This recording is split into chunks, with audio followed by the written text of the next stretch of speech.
Chapter 93. Once again about a spiritual teacher. When empires break down, there is much confusion around.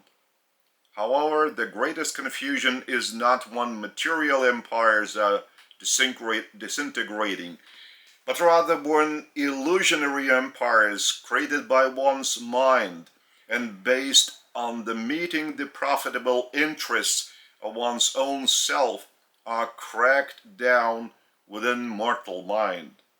It is then that one's mind might be at a loss, for it does not understand what is going on within it. It has a feeling of being unnecessary to anyone, of being betrayed and abandoned. The former strivings of mind lost their meaning, since one's inner self began to feel to a certain extent that everything it had done before had not provided peace and satisfaction. Meanwhile, now it does not feel or see any new appreciable landmarks of some other path visible and known to it. Therefore, in such a situation, there is a special need of a visible interpreter of this path, a spiritual teacher.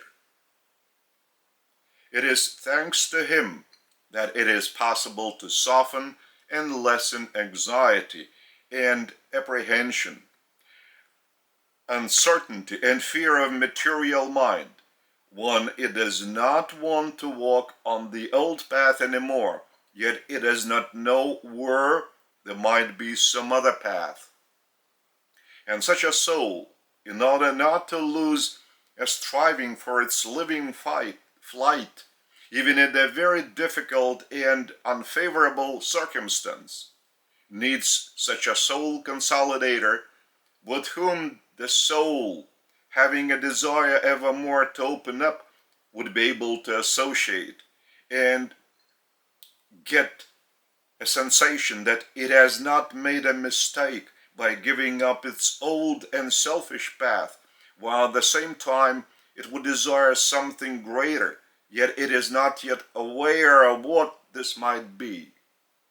A spiritual teacher's role will always be necessary, for there shall never be a situation in which all the mortals would grasp and experience everything in the same manner.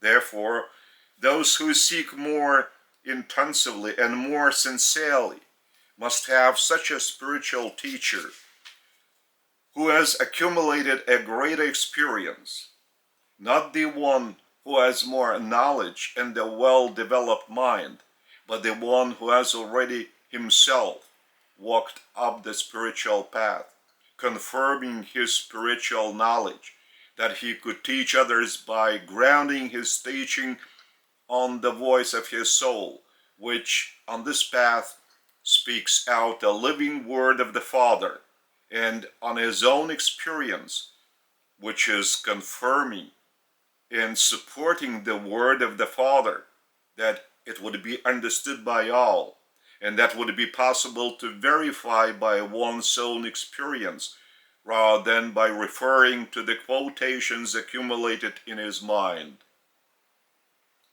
Such a spiritual teacher does not try to recall the books he has read or the conversations he has heard. He just shares his own self, and he develops himself by opening up to the Father within all his soul.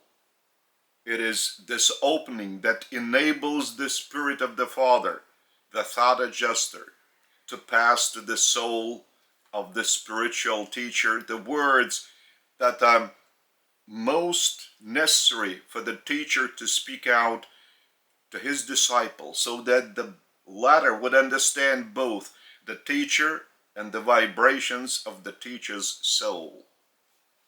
Such a spiritual teacher is a living teacher who is leaning upon the Father, and he will always be able to help and strengthen a confused and lost soul, even though there will be no means that this confused and lost soul could see and make use of. Such a spiritual teacher will help the confused and lost soul with these very same vibrations of the Father's love, so that the soul shall feel them and calm down. And the spiritual teacher, having thus soothed the soul, will explain to it how the soul itself can very sincerely ask the Father directly from the Father for this very calming down, irrespective of the place wherein it might be, and whatever painful and hurting conditions might be for its body, and however frightening and uncertain the circumstances might be for the soul. The Father never abandons anyone. He is always within the self of each of you. Only to feel Him, you have to open up to Him with all your soul heart. It is these ways of one's opening up that a spiritual teacher will teach. The role of a spiritual teacher has never topped the level in the course of human history that it is still to reach. And even when among men would appear the representatives I sent, even in the human flesh, they could never reveal the truth they were aware of themselves, because man's mind and his spiritual development were on such a level that he would have failed to grasp that light of truth. Therefore, that light had to be revealed in a much dimmer light than my spiritual messengers desired to convey. They had to adapt themselves to the environment, to man.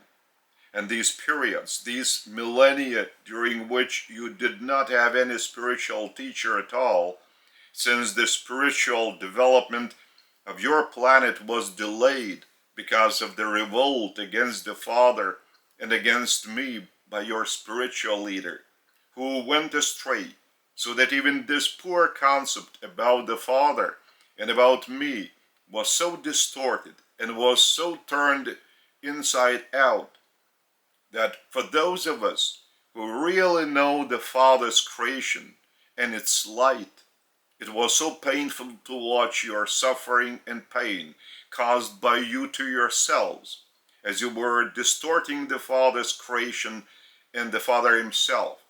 And due to this, you were building up fear in yourselves, and you were suffering in that darkness of fear and tormenting your children, so that even up to date, you fail to realize the light of a spiritual teacher.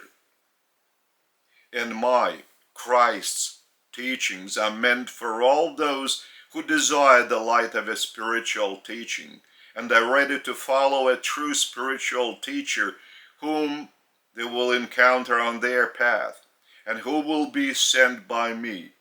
I choose many a mortal who would carry my light. I choose such a mortal who desires to be my messenger and desires freely to cooperate with me and carry the light of my teachings to your brethren out of love of the Father.